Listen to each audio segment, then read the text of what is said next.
네, 반갑습니다. 저는 이번에 품질기법 운영사의 국제 자격 과정을 맡게 되는 강승호라고 합니다. 반갑습니다.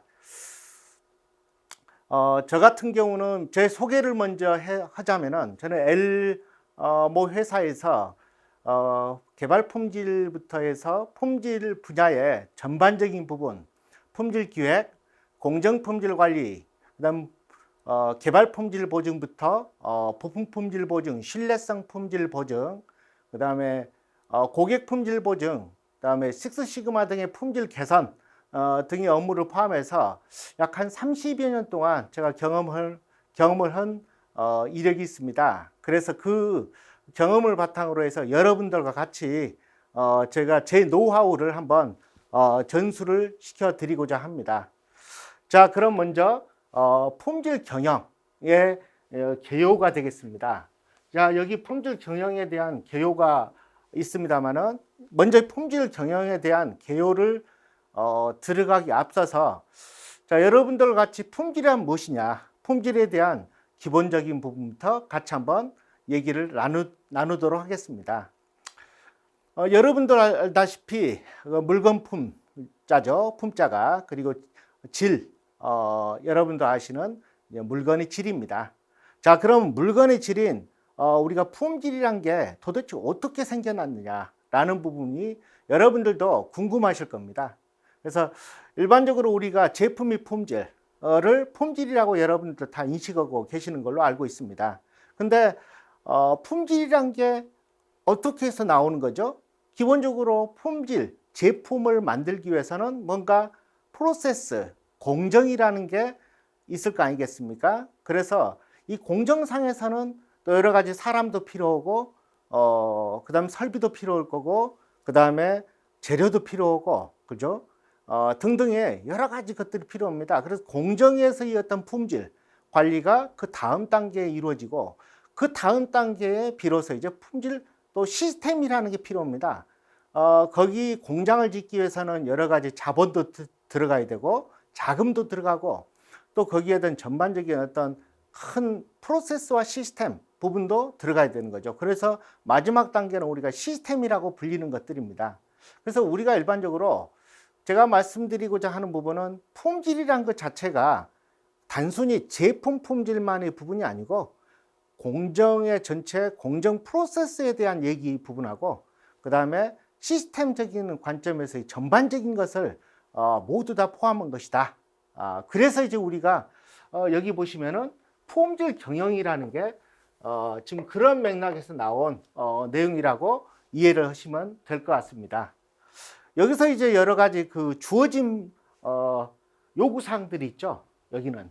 그래서 기본적으로 주어진 요구사항에서는 뭐 스펙, 그죠? 스펙. 가장 기본적인 것이 이 제품에 들어있는 제품에서 요구하는 스펙이 되겠죠. 그죠? 그래서 그러한 제품에서 요구되는 스펙이 가장 기본적인 특성으로서 만족시키는 능력이 있느냐라는 게 가장 중요하다고 생각할 수 있겠습니다. 그래서 여기서 보시면은 품질의 정의, 우리가 일반적인 품질의 정의라는 것을 우리가 봤을 때 주어진 요구사항을 만족시키는 능력을 가진 제품 서비스가 가지고 있는 어떤 전체적인 특징 또는 성질을 나타낸다라는 부분이 되겠죠. 그래서 여기서 보시면은 두 가지 관점이 있어요. 하나가 생산자의 관점이고, 그죠? 그리고 두 번째가 이 소비자의 관점입니다. 그죠? 그래서 생산자의 관점은 어떻습니까? 가장 기본적으로 고객의 요구사항의 일치성을 가장 중요하게 여기는 거고, 또 두 번째는 사용자의 만족도, 그죠? 소비자 관점 입장에서는 이런 여러 가지 그 관점의 차이가 있다는 것이죠. 그래서 여러분들이 판단했을 때는 그럼 어떻게 판단하십니까? 이게 이제 가장 포커스죠. 그래서 우리가 품질이란 걸 얘기할 때는 이와 같이 그 생산자 관점과 소비자 관점을 얘기할 수가 있겠다라는 부분을 먼저 말씀을 드립니다. 자, 다음으로 이제 여러분들과 같이 그 이 품질 부분에 대한 역사적 배경을 한번 같이 보려고 하는데요.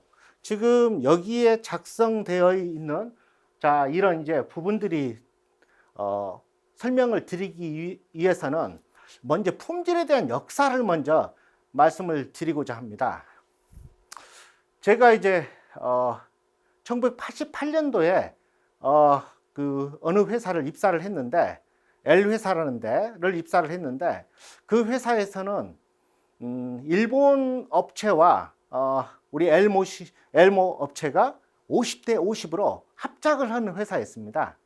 그래서 그 회사에 제가 1988년도에 들어갔는데 입사를 했는데 그 당시 1980년대 자체는 일본이 품질에 대해서는 상당히 앞선 그런 상황이었습니다.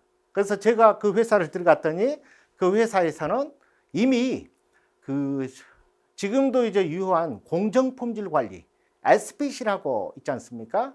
그래서 통계적 공정 품질 관리를 이미 기본을 어느 정도 하고 있었던 상황입니다. 그래서 제가 들어갔더니 그쪽에 종사하시는 우리 그 여사원들이 우리 관리도 이제 이후에 여러분들한테 설명을 드리겠습니다만은 관리도라는 게 있는데 그 관리도를 실제 하루에 4번씩 오전 10시 반, 그 다음에 12시, 그 다음에 약 한 3시 반, 그 다음에 6시 정도 이렇게 이제 매 시간마다 체크 시스템을 갖고 있었다는 거예요.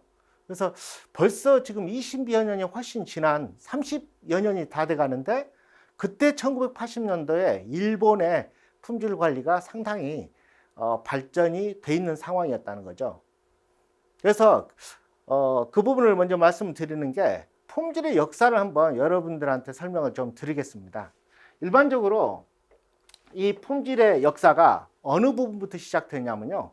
전쟁의 역사로부터 시작됩니다. 전쟁. 그래서 저희가 이제 1차 세계대전이 있고 2차 세계대전이 있는데 2차 세계대전 때 이제 품질에 아주 영향을 미치는 한 팩터가 있습니다. 그게 이제 어찌 보면은 그 미국이 참전을 하게 됐다는 거예요. 전쟁에. 그래서 미국이 참전을 하면서 이 품질에 대한 어떤 개념이 바뀌게 됐는데 미국이 참전을 해서 가만히 전쟁을 봤더니요. 그 당시만 하더라도 전쟁 자체가 예를 들어서 폭격기가 떴는데 폭탄을 100개를 떨어뜨립니다. 근데 여러분들이 봤을 때는 몇 개 정도가 폭발이 됐을 거라고 판단되십니까? 자, 실제로 30%가 불발이었다는 거예요. 100개를 떨어뜨리면 30개가 불발이고 70개가 폭탄이 터졌다는 얘기입니다. 그래서 미국에서 가만히 봤더니 야 이게 무슨 전쟁이냐. 폭탄 자체가 100개를 떨어뜨리면 최소한도로 99개는 폭파가 되어지고 1개 정도가 이거는 폭파가 되지 않는 수준의 그런 이제 1%의 분량 이런 정도는 되어져야 되지 않겠느냐라고 해서 미국에서 급기야 제2차 세계대전 그 시점 1930년대가 되겠죠. 이때 20년에 30년 당시에 미국에서는 이제 그 미국의 펜타곤이라고 있죠. 거기에서 미 국방성에서 이제 타스크 활동을 하게 됩니다. 그래서 그때 당시 타스크 활동을 하면서 시그마, 요즘에도 저희가 이제 시그마라는 용어를 쓰는데, 그죠? 우리 식스 시그마. 근데 그때 시그마 부분으로서 3시그마 수준의 어떤 품질 부분을 만들어 보자. 그래서 모든 그 전쟁에 참여한 여러 가지 펜타곤에 있어서 전쟁에 참여하는 모든 군수업자들을 다 모아가지고 이런 타스크 활동을 하게 돼요. 그게 이제 3시그마 수준에 그게 이제 나온 게 관리도거든요. 여러분들 뒤에 제가 스킬에서 설명을 하겠습니다만은 관리도라는 게 이제 나옵니다. 관리도. 그죠? 그래서 이런 이제 그 상황에서 결국에는 어떻게 됩니까? 미국의 그러한 어떤 전쟁 군사 물자의 품질, 그런 여러 가지 그 자재들의 품질이 기반이 돼 가지고 승리를 이끌게 되지 않습니까? 그래서 그와 같이 그 전쟁의 역사에서 굉장히 큰 영향을 미쳤다. 근데 벌써 그래서 품질의 역사에서 1930년대부터 1940년대까지 이런 이제 품질의 기반을 닦았다. 이때 이제 공정 품질 관리가 나오고 여러 가지 스와로타의 관리도가 나오고 등등의 여러 가지 혁신적인 어떤 발전이 이루어지게 되는 거죠. 그리고 이제 저희 나라는 그 시절에 전쟁 중이었지 않습니까? 1950년부터 몇 년도요? 1953년도까지는 저희 나라는 이제 전쟁 중에 아무것도 못 했는데 그 뒤로 쭉 시대가 흘러가지고 1960년대부터 저희 나라는 이제 스타트가 되는 거죠. 그죠? 이게. 그리고 이제 쭉 시대가 지나가지고 1980년대 정도 되니까 이제 일본이란 나라가 저희 전쟁 중에 일단은 여러 가지 물건을 많이 팔아서 부를 많이 얻게 돼요. 그래서 그때부터 자금을 확보를 해놓고 그 다음에 이제 뒷부분이 나옵니다. 여러 가지 미국의 그 유명한 학자들, 품질 학자들의 도움을 받아가지고 결국에는 1980년대는 일본이 이런 여러 가지 발전에 그런 획을 긋게 되는 그런 이제 시절이었다고 우리가 이제 보면 되는 거죠. 그래서 그와 같이 1980년대까지 일본이 주도하에 이런 품질 관리 부분을 주도해 왔다라고 보시면 되고, 이제 그때가 우리가 뒤에 나옵니다만은 여기 TQC, 이제 QC부터 시작해서 QA, 그 다음에 TQC, 그죠? 요 단계까지 얘기입니다. 그래서 이 단계까지가 일본이 전 세계에서 공정 품질 관리를 가장 잘했고, 그 다음에 제품의 품질 관리를 정말 잘한다라고 나름 인정받는 때였다고 여러분들이 보시면 되겠습니다. 이제 그 뒤로 이제 제가 직장 생활을 하는 와중에 이제 1993년도가 되었습니다. 1993년도가 되니 어떤 부분이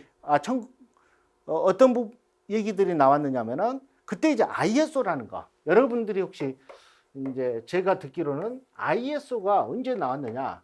1993년도에 저희 나라는 들어왔거든요. 그래서 이 ISO라는 게 들어오면서 어떤 부분 이제 시스템이라는 게 부각이 됩니다. 시스템, 그죠?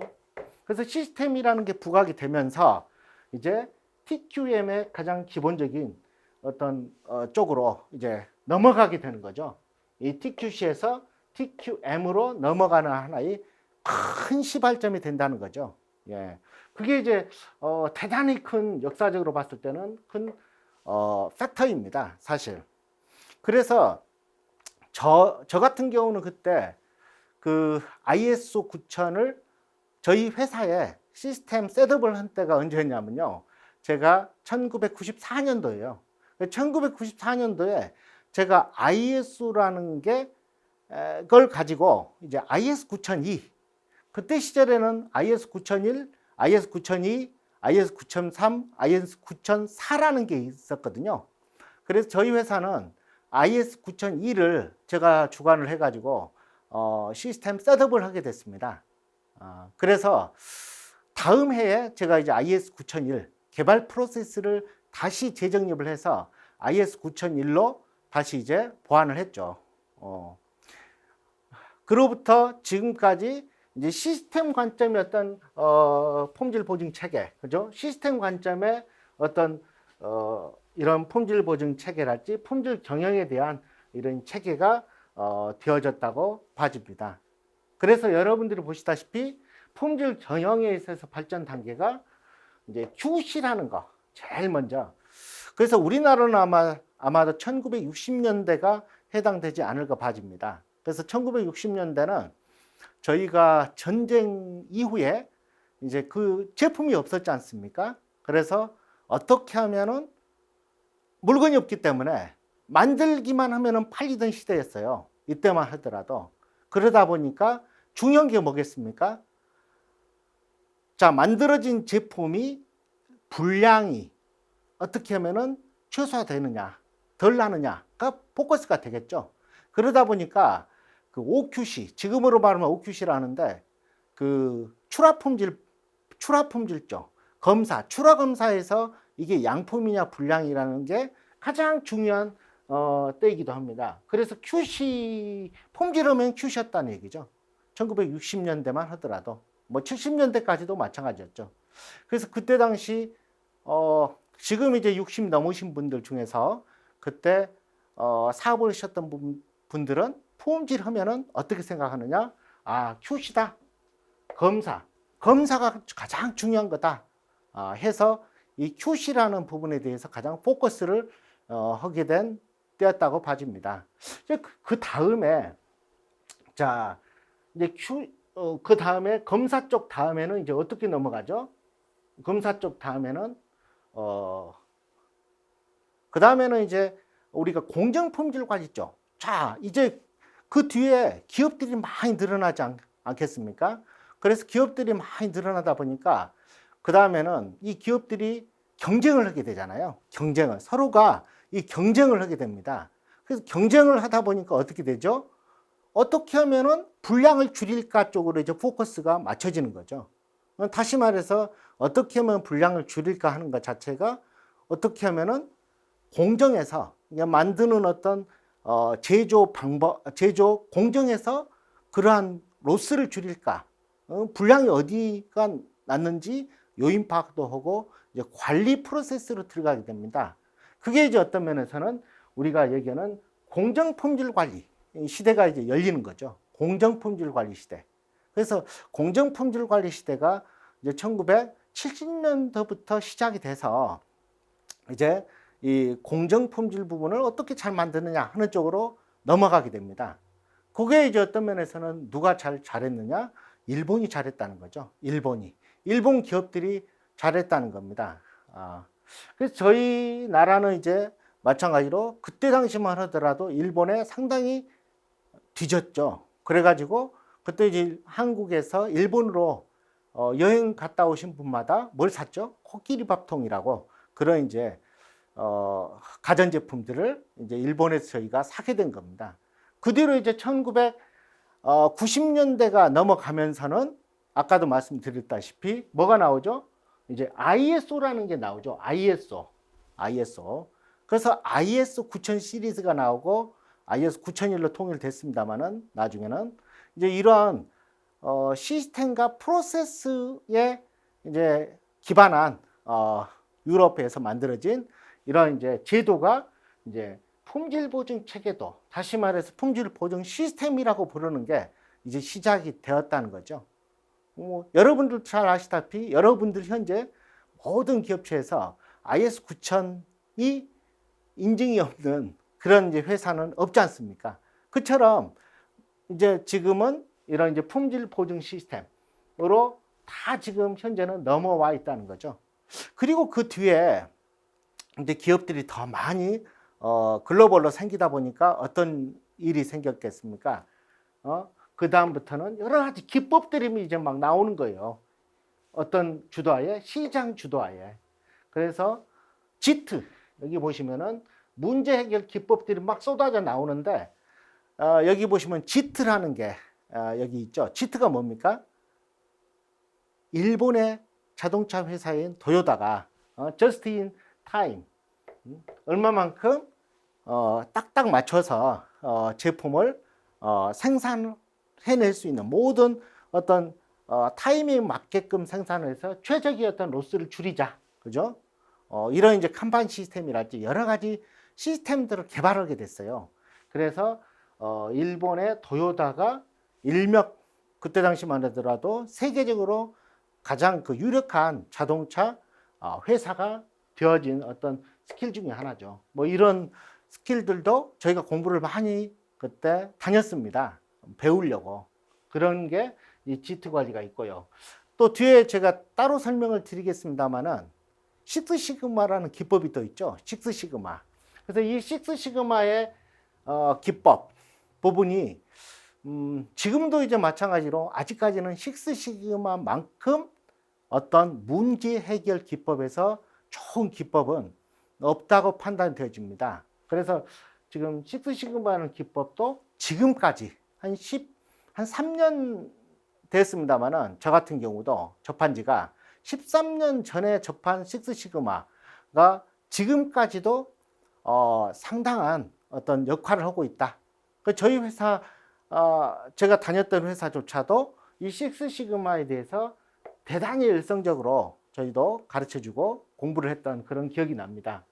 그 다음에 이제 가장 기본적인 공정관리 쪽에서는 통계적 공정관리 쪽, 그죠? 통계적 공정관리, Statistical Process Control, 이 약자죠. 그래서 SPC라는 이 기법을 가지고 공정품질 관리에서 상당히 많은 성과를 이뤘다라고 생각이 됩니다. 그래서 지금 QC, QA, 자 QA 부분에 대해서도 잠깐만 좀 언급을 더 할게요. QA라는 게 뭡니까? Quality Assurance라는 거죠. Quality Assurance. 그래서 아까도 역사적 배경을 말씀드렸습니다만은 제일 먼저 저희가 발전한 게 OQC, Out of Quality Control. 다시 말해서 출하 검사. 제품이 만들어진 상태에서 이게 양품이냐 불량이냐 판단하는 어떤 그 기준. 이게 제일 중요했던 시절이 1차적으로. 그 다음에 두 번째가 뭐죠? 두 번째가 QC. 자, 퀄리티 컨트롤. 다시 말해서 만들어진 제품에 대해서 어떻게 하면 더 양품을 많이 만들어낼 거냐, 불량을 최소화시킬 거냐, 이런 관점에 어떤 퀄리티 컨트롤, QC라는 이 기법이 그 다음에 이제 발달이 되면서 품질 관리 하면은 QC가 중요하다. 그 다음에 이제 뭐죠? 그 다음에가 역사적으로 QA라는 이제 관점이 나옵니다. 이게 이제 아까 말씀드렸던 IS 9000이라는 게 나오는 시발점에서 이게 이제 발전이 됐거든요. 그래서 IS 9000이라는 부분이 나오면서 자, 퀄리티 어슈런스, 품질에 대한 보증이 뭐냐, 이 관점으로 나오게 된 겁니다. 그랬을 때 이 QA라는 부분에 대해서는 또 이제 나눠지죠. 첫 번째가 뭐죠? 개발 품질 보증, R&D죠. R&D 퀄리티 어슈런스라는 개념이 있고, 두 번째가 뭐죠? 두 번째는 이제 공정 품질 관리는 기본적으로 들어가는 거고요. 요거는 기존부터. 그래서 PQA, 그죠? Process Quality Assurance라고 불리는 이 부분하고, 세 번째는 또 뭐죠? 세 번째는 부품 품질 보증, 그죠? 부품. 우리가 일반적으로 어떤 파츠, 그죠? 파츠라고 봤을 때 그 단어로서의 PQA, 부품 품질 보증. 그 다음 네 번째가 뭐죠? 네 번째는 신뢰성 품질 보증, 그죠? 신뢰성. 그걸 우리가 이제 RQA라고 표현을 할 수도 있겠죠? Reliability, Quality Assurance, 그죠? 다섯 번째가 뭐죠? 고객 쪽에 대한 서비스, CS, 그죠? CS, Customer Satisfaction. 이와 같이 이제 QA 안에는 이와 같이 개발 품질 보증, 공정 품질 보증, 부품 품질 보증, 신뢰성 품질 보증, 고객 품질 보증, 이처럼 매우 다양한 어떤 QA, Quality Assurance, 품질 보증 활동으로 확대되어져가는 이런 상황으로 되어 있습니다. 그 뒤에 이제 나오는 부분이 이제 TQC라는 개념, TQC. 자, 하다 보니까 이제 문제가 되는 게 관련 부서들. 우리가 조직 생활을 하다 보면은 조직에서는 정말 많은 부서들이 있죠, 그죠?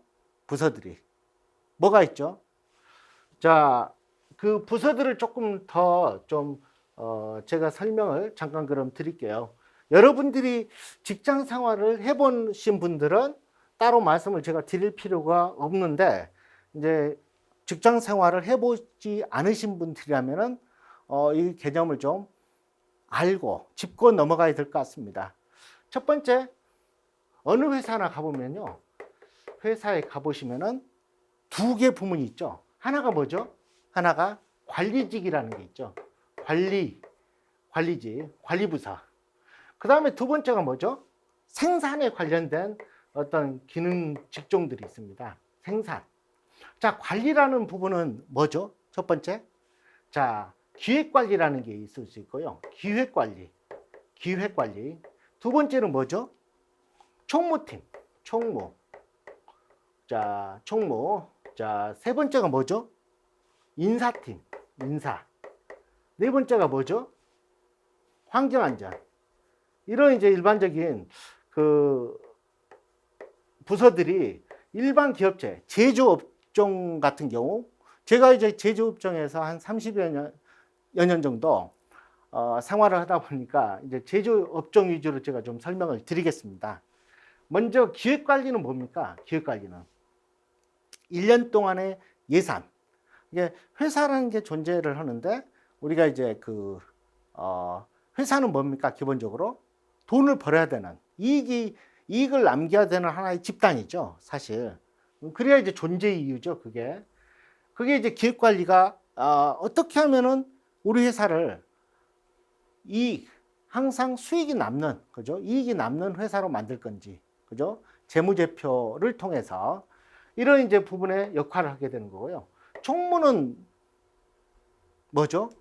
총무라는 것은 뭡니까? 총무라는 것은 어떻게 하면은 회사의 모든 오시는 손님부터 시작해서 잡다한 일, 모든 중요하고 잡다한 일들을 사장님을 대신해서 준비하고, 그 다음에 관리하고, 그 다음에 그런 이제 일들을 하는 부서가 총무 부서죠. 인사는 뭐죠?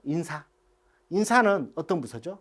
말 그대로 사람을 뽑고 채용을 하고, 그 다음에 그 사람을 육성시키고, 그 다음에 그 사람이 퇴직까지 모든 관리를 하는, 사람에 대한 어떤 관리를 하는 그런 이제 업무를 맡고 있는 조직이죠. 환경안전은 뭐죠?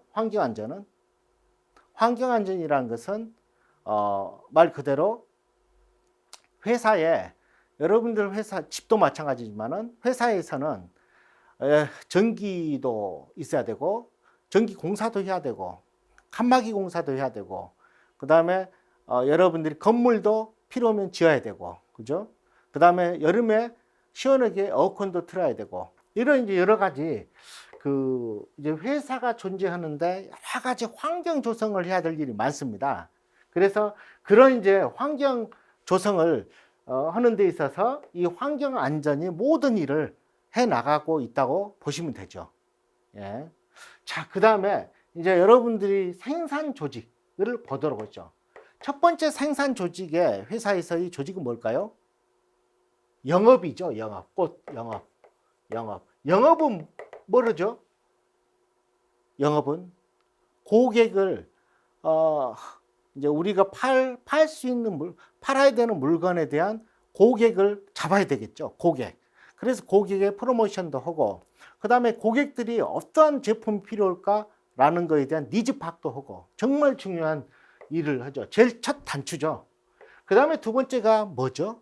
두 번째는 R&D, 그죠? 자, 영업에서 나름대로 그 고객이 필요한 제품군, 이게 아마 고객이 필요하겠다라는 정보를 주면은 누가 개발에서는 그걸 만들어야죠. 그거를 뭔가 개발을 해내야죠. 그렇죠? 그래서 리서치 앤드 디벨롭먼트, 연구하고, 그죠? 연구하고, 그 다음에 디벨롭먼트, 개발을 해내는 그런 중요한 역할을 하게 되는 거죠. 그 다음 뭐죠? 자, 이렇게 R&D 프로세스를 통해서 상품을 개발하게 되면 어디로 넘어가죠? 일단 제조로 넘기죠. 제조에서는 이걸 한번 만들어 봐야 되잖아요. 그죠? 도면이나 여러 가지 장비를 통해서 만든 어떤 도면에 이상적인 어떤 품질을 이제 실제 실현을 시켜봐야 되잖아요. 그래서 이제 그게 이제 제조가 할 일이죠. 그래서 제조는 R&D에서 일단 그 개발해 놓은 제품에 대한 도면을 가지고 실제로 이제 한번 만들어 보는 제조와 누가 되겠죠? 생기라는 부서가 있어요. 생산기술. 그래서 제조와 생기가 같이 힘을 합쳐서 이제 제품을 생산을 해보는 겁니다. 그 다음에 이제 누가 하죠? QA. 이제 제대로 만들어졌는지를 누가 제3자 입장에서 검증을 해봐야죠. 자, 이런 기본적인 틀에서 또 추가되는 부서들이 많이 있어요. 구매 조직도 있을 수 있고요. 이런 이제 제품을 만들려고 하면 뭐가 필요하겠습니까? 자재죠, 자재, 부품. 그래서 이런 자재와 부품을 어떻게 하면은 좋은 자재, 좋은 부품을 찾아내고 그런 업체를 찾아내고 사올 거냐라는 걸 누가 하죠? 구매부서에서 합니다. 그런 일을. 그래서 이 구매도 필요고요. 부품 조달 때문에. 그 다음에 또 뭐가 필요하죠? 여러 가지 부서들 중에서도 또 필요한 부분이 이제 창고 쪽, 우리 창고 부서, 창고를 자재 창고와 제품 창고를 관련한 그런 부문도 필요할 것이고, 그죠? 이같이 기본적으로 생산을 하기 위해서 제대로 된 양품만을 더군다나 생산을 하기 위해서는 이와 같은 많은 부서들이 그죠? 힘을 합쳐서 이러한 우리가 회사라는 조직을 결성해서 이러한 이제 여러 가지 조직들이 유기적으로 같이 힘을 합쳐서 우리가 제품을 만들도록 되어 있습니다. 그죠? 그렇게 해서 일단 TQC, 그다음 TQM은 나름대로 이제 문화를 만들자. 어떤 문화? 불량이 없는, 그죠? 양품만을 만들 수 있는. 그러기 위해서는 가장 중요한 게 뭐겠습니까? 같이 협업입니다. 협업, 그죠? 관련 부서들이 모두 다 내 일처럼, 그죠? 자기 역할을 수행을 하되 그 역할 수행함에 있어서 힘을 합쳐서 모두 다 제대로 된, 그죠? 고객 중심의 어떤 기업 문화를 통해서 제대로 된 모두 다 힘을 합쳐서 이런 활동을 함에 있어서 힘을 합쳐서 그 회사의 경영의 발전을 할 수 있는 좋은 제품 만들고 또 좋은 고객에 대해서도 최상의 서비스를 해주는 이런 이제 활동들이 이루어져야 되는 게 회사의 숙명이자 또 발전할 수 있는 가장 중요한 팩터들이다라고 볼 수가 있겠죠. 자, 그 다음에 이제 품질에 대한 종류에 대해서 잠깐 말씀을 드리겠습니다. 자, 품질이라는 것은 이제 여기 보시면은 이제 크게 네 가지 부분으로 제가 정리를 해놨는데 목표 품질이 있고 설계 품질이 있고 제조 품질이 있고 시장 품질이 있더라라는 부분을 제가 이제 언급을 해놨습니다. 자, 첫 번째 목표 품질이 뭐죠? 목표 품질은 소비자들이 원하는, 그죠? 기대 품질로서 당연히 있어야 될 품질이라고 우리가 볼 수 있겠죠. 목표 품질. 자, 그럼 목표 품질은 어떤 게 있을까요? 예를 들어 봅시다. 여러분들이 많이 사용하시는 핸드폰 있잖아요. 핸드폰에서 가장 기본적으로 있어야 되는 이런 목표 품질의 가장 기본적인 품질이 뭐예요? 먼저 뭘 해야 되죠? 통화가 돼야 되겠죠. 가장 기본적인 통화. 일단은 상대방에게 내 목소리를 전할 수 있는 그런 기능이 있어야 되는 거죠. 기본적으로. 그 다음에 또 뭐가 있어야 되겠습니까? 두 번째는 기본적으로 요즘에는 이제 화상이 좋아야 되겠죠. 또 그래서 이제 사진기가 없어지다시피 하고 있지 않습니까? 그래서 기본적으로 사진이 잘 찍혀야 된다. 좋은 화소, 그죠? 좋은 화질을 가지고 있어야 된다. 만들어낼 수가 있어야 된다라는 게 그것도 핸드폰에 있어서 목표 품질 중에 하나라고 보시면 되겠습니다. 그 다음에 이제 두 번째가 더 뭐 있습니까? 설계 품질이라고 부르는 거죠. 자, 그럼 설계 품질은 뭐예요? 설계 품질은 목표 품질을 달성하기 위해서, 달성하기 위해서는 어떻게 설계를 할 거냐라는 거죠. 그죠? 설계를 어떻게 할 거냐. 디자인을 어떻게 할 거냐. 그래야만이 그 핸드폰의 목소리를 정말 제대로 전달할 수 있고, 그 다음에 특히 이제 요즘에는 화질, 그죠? 화질. 그 다음에 더군다나 고객이 요구하는 여러 가지 어떤 특수한 기능들, 그죠? 핸드폰으로 할 수 있는 여러 가지 기능들을 요즘에는 이제 다 부가적으로 추가를 시키고 있지 않습니까? 그래서 그런 것들을 설계 품질 관점에서 이게 실은 가장 또 중요하죠. 그죠? 어떻게 하면은 소비자가 원하는, 소비자의 니즈에 맞는 어떤 그런 이제 핸드폰에다가 기능을 넣을 거냐, 펑션, 그죠? 기능을 넣을 거냐 하는 게 요즘에는 굉장히 중요한 때다라는 거죠. 그 다음에 세 번째가 뭐죠? 제조 품질입니다. 제 아무리 설계 품질이 좋다 하더라도 제조 품질이 나쁘면 어떻게 되죠? 그게 구현이 안 되는 거죠. 못 만드는 겁니다. 그죠? 그래서 제조 현장에서 어떻게 하면은 도면에 나타난, 도면에 명시가 된 어떤 설계 기준서에 명시가 된 그러한 품질을, 도면 품질을 실제 실현시키는 제품 품질로 나타나게 할 거냐라는 게 이제 제품 품질이라는 거죠.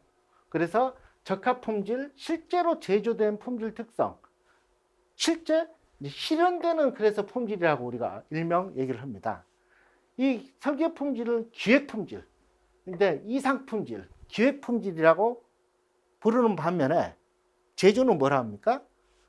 그게 실현된다, 실제로 그게 만들어진다라는 측면에서의 실현 품질이라고 우리가 부르는 것입니다. 자, 그 다음에 이제 시장 품질이란 뭐냐?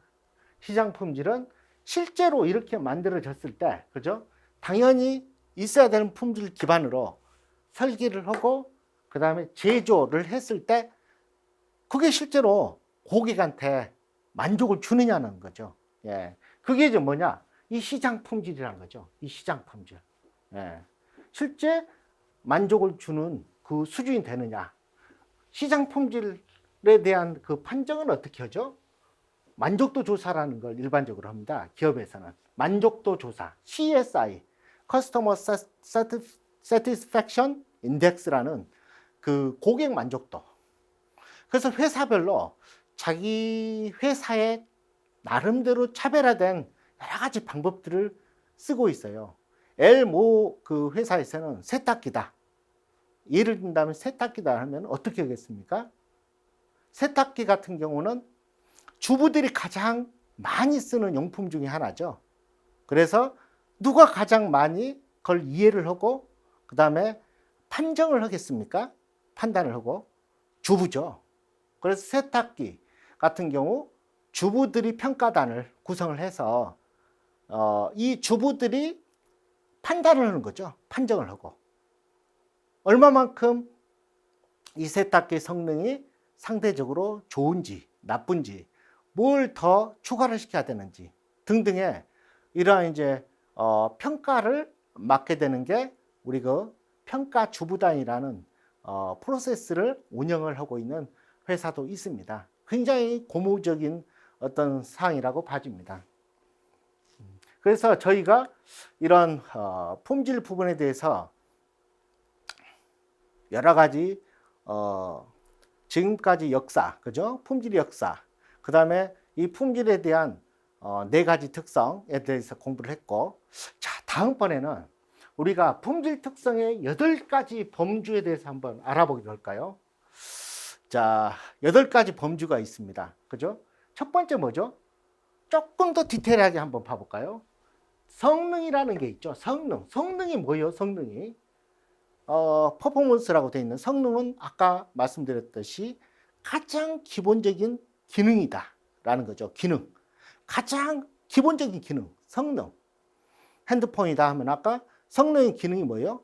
소리를 어떻게 전달해주는 매개체로서의 특성, 그 다음에 요즘에는 이제 핸드폰으로 뭘 찍습니까? 사진을 찍죠. 그래서 화소, 화질 이런 것들이 기본적인 성능이라고 볼 수 있죠.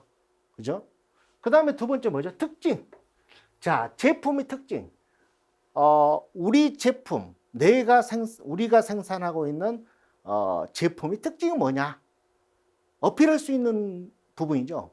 품질이라는 것 자체가 소비자의 만족을 기반으로 해서 만들어지는 거기 때문에 뭘 해야 됩니까? 기본적으로 특징, 나름대로 고객한테 어필할 수 있는 특징이 있어야 된다는 거죠. 그죠? 그 다음에 세 번째가 뭐죠? 적합성. 기본적으로 요구되어지는 어떤 제품별로의 기본적인 어떤 특성이 있습니다. 그게 얼마나 적합하느냐, 그 수준에 만족이 되느냐라는 얘기죠. 적합성. 그 다음에 또 이제 이게 요즘에는 가장 중요한 팩터 중에 하나입니다만은 신뢰성이라는 게 있습니다. 신뢰성. 그래서 일반적으로 이제 신뢰성이 좋다. 얼마나 오래 쓰느냐는 얘기죠. 그죠? 저도 이제 제가 이전에 회사에서 회사를 LED 관련 사업도 제가 이제 해본 적이 있습니다. 한 2년 동안. 그때 LED에서는 뭐가 신뢰성이겠습니까? 시간입니다. 시간. LED 불이 얼마 기간 동안 만족이 되느냐. 기본적으로 저희가 처음에는 1만 시간을 했다가 지금은 대부분 기업들이 3만 시간, 한 5년 동안은 이 LED가 꺼지지 않아야 된다라는 어떤 품질 보증에 약속을 하고 있습니다. 그와 같이 이 신뢰성이라는 것은 굉장히 중요하고 고객들 입장에서는 말 그대로 신뢰할 만한 가장 중요한 팩터다라고 감히 말씀을 드릴 수가 있겠습니다. 그 다음에가 이제 내구성. 잘 깨지거나 부서지면 안 되겠죠. 그래서 어떤 충격에도 그래서 여러분 일반적으로 신뢰성 평가할 때 뭐 드랍 테스트랄지 떨어뜨려서 평가하는 거랄지 어떤 진동 시험, 진동을 해서 또 잘 안 깨진다, 손상이 되지 않는다, 이런 이제 부분들을 평가를 하게 되어 있습니다. 그래서 내구성, 그죠? 얼마나 잘 견디느냐. 그 다음에 이제 또 중요한 게 요즘에는 제품에서 뭐죠? 서비스 능력이 굉장히 중요하다라는 거죠. 서비스 능력. 얼마만큼 고장이 났어도 빨리 대치를 해준다거나, 그죠? 뭔가 고장이 났을 때 빨리 수리를 해준다거나, 그죠? 양품으로 바꿔준다든지 이런 이제 서비스 능력이 뒤따르지 않으면은 기업으로서는 굉장히 좋은 품질을 가지고 있지 못하다라는 평가를 받을 수가 있다는 거죠. 그 다음에 신미성. 나름대로 요즘에 이제 감성이라고 우리가 얘기를 많이 하죠. 감성. 이 제품이 감성적인 측면에서 좋다. 그죠? 필링이 온다. 뭐 이런 얘기를 많이 합니다. 그래서 그런 측면에서 우리가 이제 신미성이라는 이런 그 품질의 특징을 이해할 수가 있겠습니다. 그 다음에 이제 인지 품질이다. 얼만큼 잘 인지를 하고 있느냐. 다시 말해서 요즘에는 평판이 좋다. 자, 요즘에 전 세계적으로 보면 삼성 하면은 평판이 어떻습니까? 좋죠. 핸드폰 시장에서 애플과 삼성이 전 세계적으로 마켓쉐어를 다 가지고 있습니다. 상당 부분을. 그래서 인지 품질이라 한다면은 이제 요즘에 들어서는 가장 중요한 팩터 중에 하나인데 얼마만큼 인지를 하고 있느냐. 그죠? 인지를 하고 있느냐. 얼마만큼 그런 부분들에 대해서 이해가 되는지라는 부분으로 우리가 이해를 할 수 있겠습니다. 자, 오늘은 여기까지 해서 품질 특성 8가지 범주까지 해서 일단 1강을 마치도록 하겠습니다. 자, 수고하셨습니다.